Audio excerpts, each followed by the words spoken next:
Let's go! Should you panic about the 2022 recruiting class? Because, of course, LSU has their head coach, Brian Kelly, which really does help out. But at the same time, he doesn't have any assistants lined up officially for his future staff. Let's talk about the LSU recruiting outlook for 2022, because this was a big worry on live streams. And by the way, 4 straight days of live streams. Are you kidding me? That was so much fun. But this was a big concern from a lot of you, that we're not going to have enough time to put together a really good class for 2022. And there's some truth to that. I mean, we are legit less than a few weeks away, December 15th, from National Signing Day. While it may look like LSU is in a really bad spot, I'm about to show you that the opposite's true. They're in a very, very good spot if they do a few certain things. Now, the first thing right off the bat is LSU is in a great spot right now because they're still ranked 15th in the country. And I know that sounds low because we're so used to LSU being in the top 5-ish, 10-ish range, but 15th is not really that bad at all. That's actually only been the case one other time in the past decade, LSU being outside the top 10 when they were 15th in 2018, and that class featured Terrace Marshall and Jamar Chase. Now, full disclosure, there were a lot of misses in that class, but still, LSU turned out to be just fine despite having one recruiting class outside the top 10. And the same thing is true here. And there is a huge difference, well, actually a huge similarity to 2018 then and now, is that LSU is really getting a big-time difference maker at the most important position in quarterback. Because in 2018, obviously Joe Burrow came through the transfer portal, and now Walker Howard, the 5-star out of Lafayette, the first 5-star to come out of the state of Louisiana at the quarterback position since Ryan Perrilloux. You know, a quarterback is just so much more valuable than every other position. But even if you take Walker Howard out of the equation, the other 12 players that are currently committed for LSU, you guys have been seeing their names, looks to be pretty set on coming to Baton Rouge. Obviously, you guys know my number one player in this class actually is Emory Jones. I'm really excited about him. I hope he still ends up signing. And then, of course, Will Campbell is one of the best players in college football recruiting, period. He says that he really wants Brad Davis to be hired as the offensive line coach. We'll see what happens there. But, of course, I really do think either way, Will Campbell is going to end up coming. But there are a lot of really good players in the state of Louisiana that are still available. Quincy Wiggins being one of them. Kendrick Law. Obviously, the biggest of them all is Jacoby Matthews, a 5-star hybrid safety linebacker, do-it-all quarterback at a Ponchatoula. Man, I would really hope he ends up choosing LSU. And you guys are looking at a bunch of the names here. And then obviously, Osbury's a big-time corner out of U-High. And of course, as many of you know, U-High just puts out studs. Jaqueline Roy, Jordan Gilbert, who actually ended up going to Texas A&M.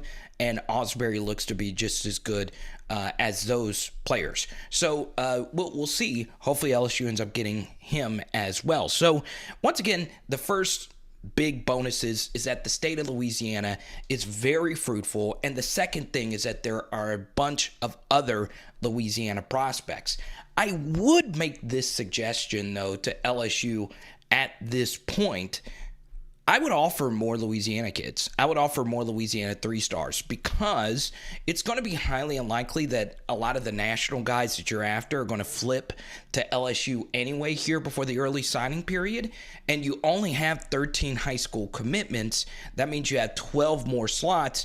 But still, I would just be overall aggressive with more 3-star Louisiana recruits, which then leads us to Brian Kelly's track record himself as a recruiter. As our guy Semper points out, Brian Kelly, we talked about this on the live streams. By the way, if you don't come to our live streams, what are you doing with your life, man? For real.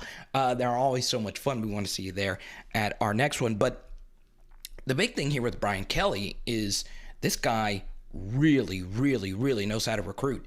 I mean, 13th aggregate ranked class at Notre Dame, South Bend, Indiana, where the winters are brutal. And on top of that, another reason why you shouldn't panic about this class is that Notre Dame right now has the 4th ranked recruiting class in all of college football. You mean to tell me that Brian Kelly is not going to get any of those kids to flip to LSU between now and then? In fact, we might already see one of those things happening where a defensive back decommitted and got a in-home visit from Durante Jones. And you're currently looking at the photo right here. I would love to see more come on over and join this LSU class, a 3-star safety. So, yeah, I mean, Notre Dame's got a lot of really good players, including a 5-star linebacker that a lot of you are very interested in.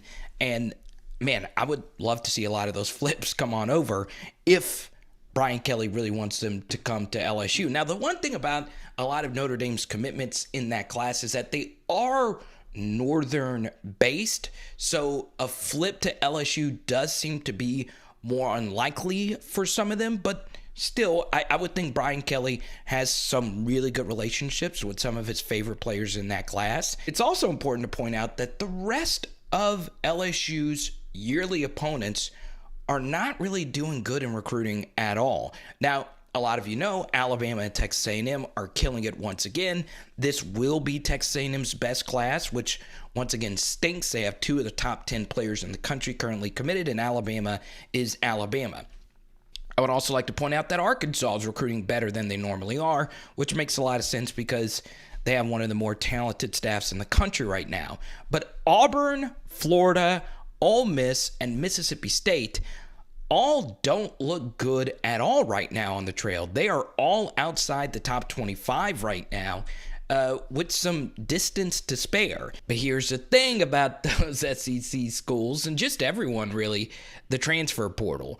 I think a lot of those bottom half SEC teams you just saw are going to really get after it in the portal this offseason, and I think LSU is going to look to do the same.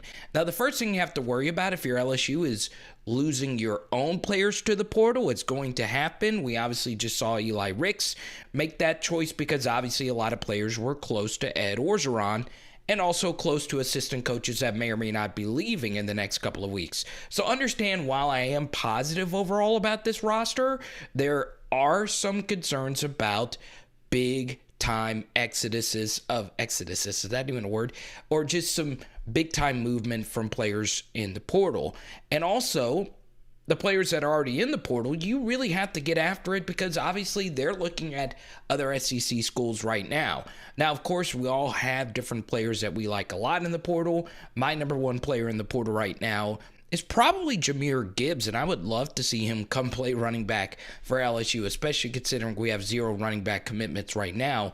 But still, overall, the portal's going to be very interesting. And keep in mind, we could also see Brian Kelly get some of his players from Notre Dame to also come down to LSU. Maybe a Rocco Spindler on the offensive line, teammate of Garrett Dellinger in high school at Michigan. Maybe, just anyone. Obviously, I was just spitballing a name there. But the portal is going to be very interesting. And LSU, and I also think Brian Kelly, are going to be looking at the portal to help build and fill some holes on this roster. Boom! I'm looking at you right now, okay? You are a diehard LSU football fan, and I'm about to make a comparison that is very similar to recent LSU football history that's going to give you goosebumps, okay? But I have to say thank you for all the donations recently. I mean, they've just been so freaking awesome. I really do appreciate it. Every little bit counts because it's so cool to get to do this as an everyday job. But it's not really a job. It's just me getting to live my dreams. I really appreciate it. Now, before I give you this one final positive, let's talk about the opening day press conference.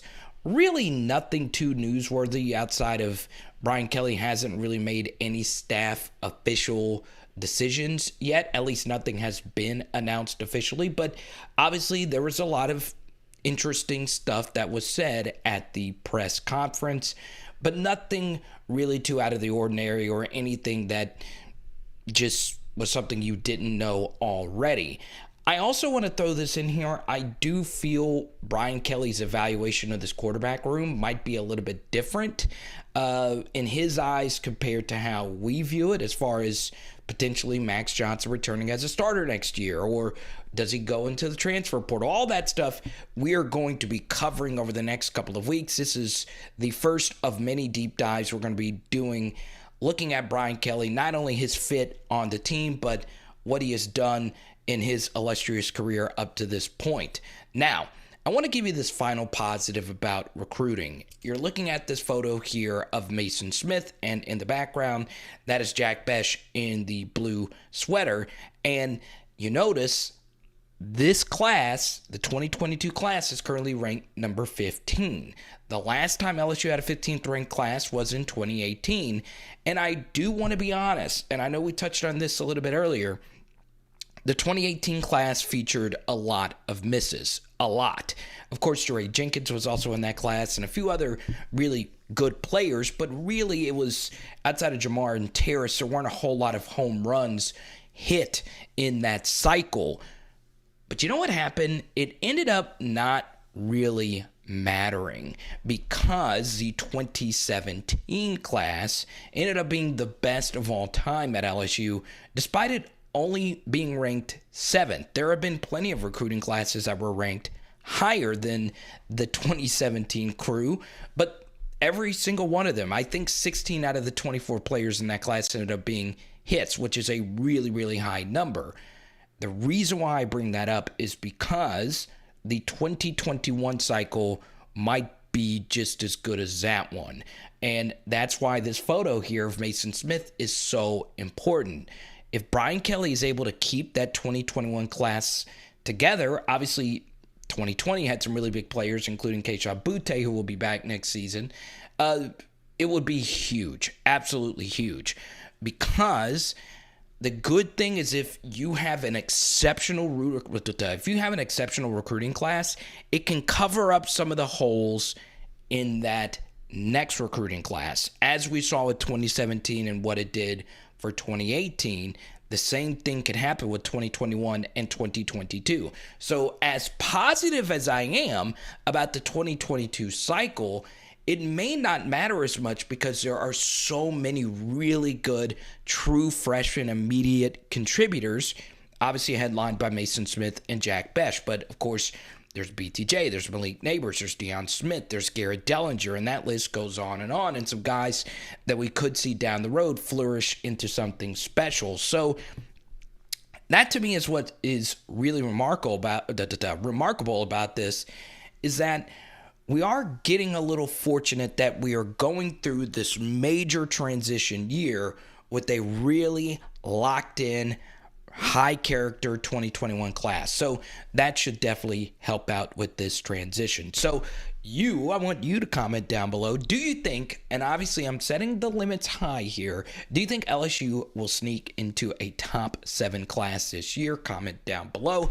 And this is going to be the first of really, really, really deep dives on Brian Kelly, okay? And that's why you got to subscribe, ring the bell, and all that good stuff. It is Power Hour LSU. Boom! Oh, we're doing pork chops tonight. Let's go.